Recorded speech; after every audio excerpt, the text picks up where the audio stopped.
Assalamualaikum warahmatullahi wabarakatuh. Saya Edi Purwanto, pengawas SMK Kota Bandung, Provinsi Jawa Barat. Dalam hal ini bertugas sebagai tim koordinator helpdesk dalam PPDB SMK 2017. Hari ini akan kami sampaikan berkenaan dengan yang pertama, laporan kegiatan PPDB 2017 dari jalur non-akademik.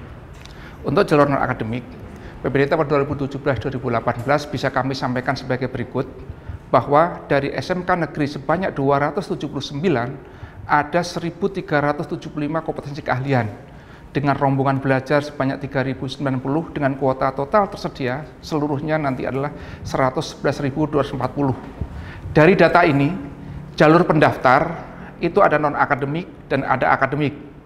Di dalam non-akademik itu ada satu jalur rawan melanjutkan pendidikan, ada prestasi, ada MOU, dan yang terakhir adalah jalur yang dilindungi undang-undang. Dalam konteks ini, terdaftar 44.568 pendaftar dengan diterima sekitar 25.050. Dengan demikian, untuk jalur pendaftarnya akademik yang dimulai tanggal 3 sampai 8 Juli 2017 diprediksi akan ada sebanyak 86.190 calon pendaftar. Untuk infrastruktur, kami siapkan sebagai berikut. Yang pertama adalah kami menggunakan server dengan berbagai jenis yang ada di sini. Kemudian ini adalah sistem aplikasinya dan kami didukung oleh rekan-rekan yang ada di ITB dan teman-teman MGMP, TKJ, SMK. Kemudian perangkat ini didukung oleh teman-teman yang berada di dalam konteks dokumentasi yang kita sebut dengan PPDB di pembelajaran SMK. Yang dimulai dari koordinator tim PPDB SMK, meliputi tim helpdesk, kemudian dari provinsi ini ada tim helpdesk di kabupaten kota yang bertugas mengontrol seluruh kegiatan yang ada di sekolah di kabupaten masing-masing. Kemudian tim aplikasi yang berasal dari MGMP TIK merekod seluruh kegiatan yang kita buat dengan pembelajaran SMK, sehingga semua dokumentasi akan muncul di sini. Dan yang terakhir, yang tidak kalah penting adalah tim jaringan MGMP TKJ yang berfungsi untuk mengakses yang dilihat oleh rekan-rekan untuk akses. Kemudian kami dari data ini, kita punya data monitoring yang ada di ruangan ini, di mana ruangan ini bisa mengontrol di 27 kabupaten kota setiap harinya dari ruangan ini melalui web conference. Itu yang berkenaan dengan laporan kami. Yang kedua yang ingin kami sampaikan adalah berkenaan dengan data pendaftar dan jalur bagaimana rekan-rekan mendaftar.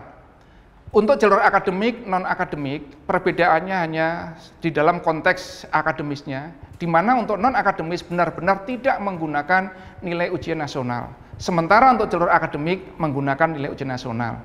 Konteks utama yang berbeda adalah di dalam konteks pendaftaran, di sini adalah setelah mempersiapkan, maka calon peserta didik melakukan pendaftaran, kemudian mereka dilaksanakan seleksi persyaratan khusus, yaitu tes minat bakat maupun kesehatan, misalnya tes buta warna. Inilah yang menyebabkan maka untuk SMK tidak bisa melaksanakan PPDB secara online langsung, tapi PPDB di mana setelah memenuhi persyaratan, maka mereka baru masuk ke dalam entry di data. Bagaimana rekan-rekan yang sudah tidak memenuhi persyaratan, maka tidak memenuhi persyaratan dia bisa melakukan perubahan pilihan di kompetensi keahlian maupun dia disarankan untuk memilih ke sekolah lain. Sehingga dengan demikian, dengan slogan ayo semua bisa sekolah, tidak ada siswa yang tidak bisa mendaftarkan sehingga dia tidak bisa sekolah. Nah, dengan demikian maka rekan-rekan yang sudah sesuai tadi akan memverifikasi berkas pendaftaran, kemudian di-entry-kan oleh rekan-rekan di operator sekolah, kemudian direkap dan dibaca oleh sistem. Itulah alurnya. Berikutnya adalah mereka mendapatkan pengumuman nanti tanggal 10 Juli 2017 dan dapat diakses dari webnya adalah seperti ini, di mana web PPDB ini dilengkapi dengan data pendaftar, hasil seleksi, rekap maupun lainnya, termasuk di sini ada statistik sekolah, status pendaftar dan juga lain-lainnya. Berikutnya adalah, ini adalah contoh data pendaftar, di mana yang saya sebutkan tadi ada sekian ribu ya kompetensi keahlian. Bisa kita lihat ini adalah untuk Kabupaten Bogor, maka setiap sekolah ada beberapa kompetensi keahlian yang berbeda dengan kuota yang terbaca oleh jelas dan juga data real pendaftar. Data real pendaftar ini akan terus terpantau oleh rekan-rekan yang ada di lapangan. Contoh, SMK Negeri Cilengsi Multimedia kuota 68, pendaftar sampai hari ini 46. Teknik kendaraan ringan otomotif kuota 33, pendaftar 62 dan sebagainya. Dan hari ini juga sementara bisa kita lihat hasil seleksinya. Hasil seleksinya adalah misalkan contoh SMK Negeri 4 Bandung Multimedia kuota 18, pendaftar 43, PG sementara adalah 80. Ini sementara ada catatan kuning di sini. Selama masa pendaftaran, hasil seleksi masih berupa hasil sementara sampai persis tanggal 10 Juli. Dengan demikian maka masyarakat bisa melihat mana-mana dan dia akan memilih SMK maupun PK, pilihan-pilihan di dalam kompetensi keahlian berdasarkan ini. Dengan demikian masyarakat dari awal sebenarnya sudah bisa melihat kapan dan di mana dia akan mendaftar. Ini berkenaan dengan hasil seleksi. Nah, rekapitulasinya langsung dengan jelas tersampaikan. Dari kuota sekian, total pendaftar sekian, luar Jawa Baratnya misalkan ini 0, Jawa Baratnya ada, luar Jawa Barat dan sebagainya, sehingga total masing-masing SMK dengan jumlah PG-nya, jumlah pendaftar dan sebagainya, per kompetensi keahlian dengan spesifik langsung bisa dilihat dari masyarakat. Nah, berikutnya adalah data per sekolah. Maka data per sekolah bisa kita lihat seperti ini. Dengan demikian maka sekolah dengan cepat akan melihat siapa-siapa yang masuk dan statusnya diterima di pilihan 1 maupun diterima di pilihan 2-nya. Secara detail data siswa ini nantinya akan bisa dilihat di sini, didetailkan akan terlihat. Nah,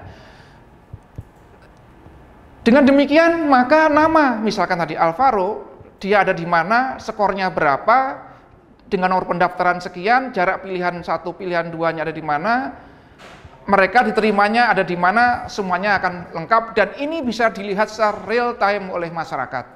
Nah, pertanyaannya sederhananya, mengapa ini bisa di real time? Itu adalah didukung oleh aplikasi dan infrastruktur yang tadi sudah saya jelaskan di depan.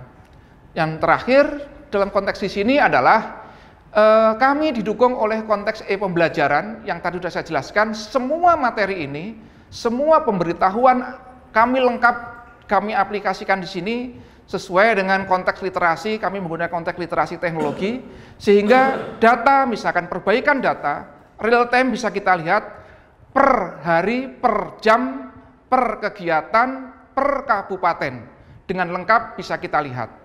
Misalkan kita akan melihat real time dari salah satu kabupaten, bisa dilihatkan Bapak dan nah ini kira-kira yang bisa kita sampaikan sehingga data dengan cepat kita berikan kepada rekan-rekan yang membutuhkan. Saya kira itu yang bisa kita sampaikan dalam konteks ini.